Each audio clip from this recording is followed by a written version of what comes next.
بسم اللہ الرحمن الرحیم۔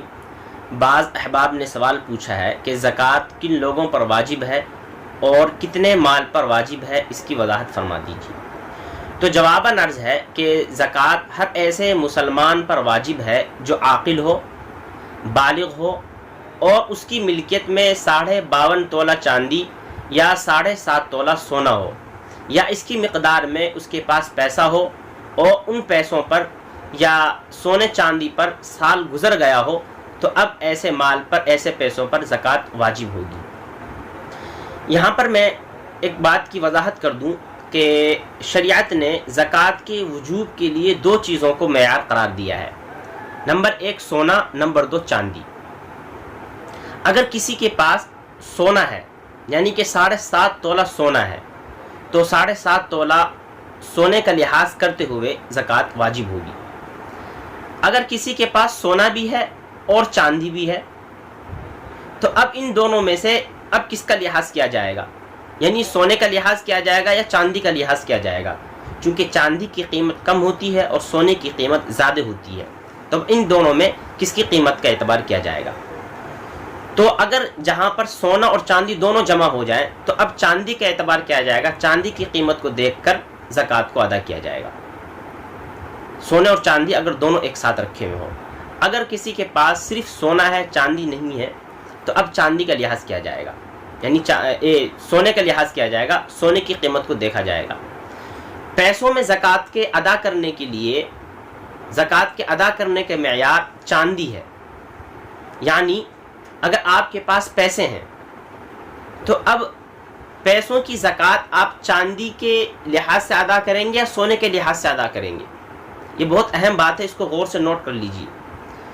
پیسوں میں زکوٰۃ کی ادائیگی کے لیے معیار چاندی ہوگی یا سونا ہوگا؟ تو پیسوں میں زکوٰۃ کی ادائیگی کے لیے معیار چاندی ہے، سونا نہیں ہے۔ یعنی اگر کسی کے پاس 40,000 روپے ہیں اور 52.5 تولہ چاندی کی قیمت بھی 40,000 روپے ہے، یہ میں ایک مثال دے رہا ہوں، اور اس کے پاس سونا بھی ہے اور 7.5 تولہ سونے کی قیمت فرض کیجیے آپ 1 لاکھ روپے ہے، تو اب 1 لاکھ روپے کا لحاظ کرتے ہوئے زکوٰۃ کو ادا کیا جائے گا یا 40,000 روپے کا لحاظ ادا کرتے ہوئے زکوٰۃ کو ادا کیا جائے گا؟ تو 40 چاندی کے معیار کو دیکھ کر زکوٰۃ کو ادا کیا جائے گا، چونکہ چاندی کی قیمت 52.5 تولہ چاندی کی قیمت 40,000 روپے ہے، تو 40,000 پر زکوٰۃ واجب ہو جائے گی۔ تو سونے اور چاندی میں چاندی کی قیمت کا اعتبار کیا جائے گا پیسوں میں زکوٰۃ کو ادا کرنے کے لیے۔ یہ بہت اہم بات ہے، اس کو نوٹ کر لیجیے اچھی طریقے سے۔ یہ تو ہو گیا سونے اور چاندی کا معیار۔ اب اس کے علاوہ اگر کسی شخص کے پاس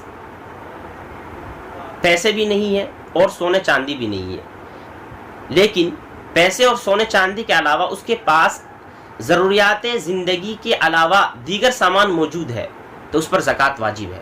مثلا آپ کے گھر میں فریج ہے اور آپ کی ضرورت ایک فریج سے پوری ہو جاتی ہے، لیکن آپ کے پاس 6 7 فریج رکھے ہیں، تو جو ایک فریج آپ کے پاس ہے ضرورت کے لیے، اس ضرورت کے فریج کو ہٹا کر بقیہ جتنے بھی فریج آپ کے پاس ہے، 5 6 فریج رکھے ہیں، ان تمام کی قیمت کو دیکھا جائے گا کتنی قیمت بیٹھتی ہے۔ اگر ان کی قیمت 52.5 تولہ چاندی کے برابر کو پہنچ جاتی ہے، تب اس کے اوپر زکوٰۃ واجب ہوگی۔ تو یہ چند موٹی موٹی باتیں تھیں جو میں نے آپ حضرات کو بتا دی ہیں۔ اب اس کے علاوہ جو چند جزوی مسائل ہوں گے انشاءاللہ میں آپ کو گاہے بگاہے آ کر بتاتا رہوں گا۔ السلام علیکم ورحمۃ اللہ وبرکاتہ۔